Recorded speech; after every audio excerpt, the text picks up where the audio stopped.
bulan ini memasuki bulan ke-7. Indonesia memegang presidensi G20 dan perkumpulan main event maupun side event masih berlangsung baik secara offline maupun online dengan negara-negara G20, salah satunya dengan Rusia. Apa saja sebenarnya yang dibahas antara kedua negara dan bagaimana Rusia dan Indonesia memanfaatkan sisa waktu sekitar 5 bulan sampai dengan G20 Summit yang nanti akan diselenggarakan November nanti di Bali. Kita akan membahasnya dengan Duta Besar Rusia untuk Indonesia, Her Excellency Lyudmila Vorobieva.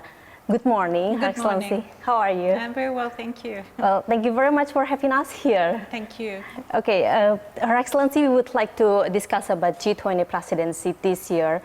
As we are hosting the G20 presidency, this is one of the most challenging moment because we still need to deal with the COVID-19 policy, restriction, and unprecedented situation. That's why we are raising the theme, recover together, recover stronger. So how does Russia perceive about the theme that we raised for this G20 presidency this year, Her Excellency?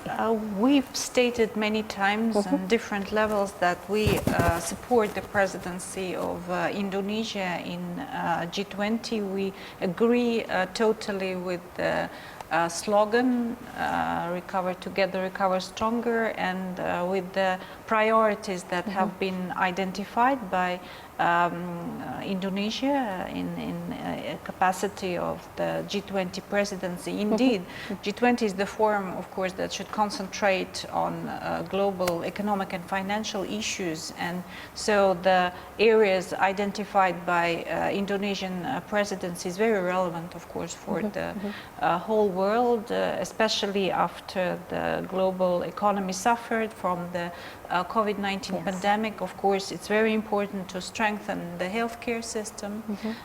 It's the other areas that have been identified are the energy transition, the digital transformation. All these areas are very important, and we definitely do support these priorities. Speaking of the bilateral relation between both countries, it's been more than 70 years. So yes, we had a positive trend by this year, even in the middle of pandemic. So what are the details of? In the last decade, also we've seen a very positive trend in our bilateral relations becoming stronger. Last year, despite the COVID pandemic, our bilateral trade has grown by 40%, which is very considerable, and have reached $3 billion. Of course, it's not enough. Our leaders have set the target for our bilateral trade to reach $5 billion, because that corresponds more to the potential that both countries have. What are the specific sector by that number in 60% growth relation? First of all, we've been buying a lot of palm oil from Indonesia, more than 1 million, for more than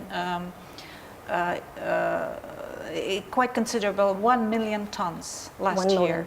We don't have any restrictions, unlike other countries. Of course, we know that your government for some time has imposed a ban on export, but hopefully all the restrictions, some of them have been already lifted, because it's a considerable part of our bilateral trade, and you have Indonesia, I mean, a surplus in the trade with Russia, according to Russian statistics. We've been supplying also some natural resources to Indonesia. You've been supplying also fruit, shoes, actually. So it's quite a diverse range of products that we've been exchanging. Indonesia, and we still have like 5 months ahead into G20 summit that will be held in Bali in November. What can we leverage the moment, I mean, that 5 months until the G20 summit? Russia has been participating in basically all of them. How many delegations that would participate? Mostly online. Yes. Mostly online. Now we have these opportunities to take part online. There will be a working group on fisheries soon, and we hope to have people from our relevant agency also to participate online in this meeting. An offline presence, what I can confirm now, that our Minister of Foreign Affairs, Mr. Lavrov, has been invited to participate in the G20 ministerial meeting in Bali in July, and he has confirmed. So, He has confirmed too. we hope that he will come in person with the delegation. Sure. If we focus or we back to G20 presidency, of all the cooperation that you mentioned before from many sectors, so what are the agreement or cooperation that being signed in the near future? Well, if President Putin comes to Indonesia, of course, I'm sure there will be also a bilateral meeting with President Widodo.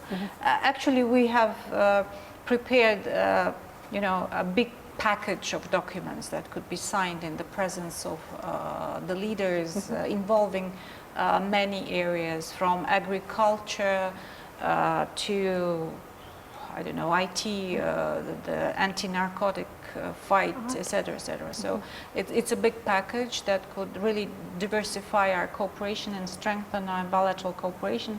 We would also hope for the signing of a declaration on strategic partnership between Russia and Indonesia. That should be signed, of course, by the leaders. So this is one of the questions that I should ask to you about the confirmation of the attendance of the President Vladimir Putin. Will the President Vladimir Putin attend for the G20 summit in Bali this year?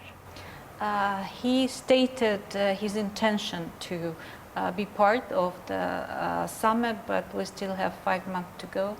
So it will a lot depend on how the situation develops, and I mean different factors like COVID-19 now, of course, is going down, but what will happen in the near, hopefully it will remain this way and get even better. So he confirmed his attendance. He confirmed his attendance Preliminarily. Offline or online? I don't have an answer. Okay, thank you very much, Her Excellency Lyudmila Vorobieva.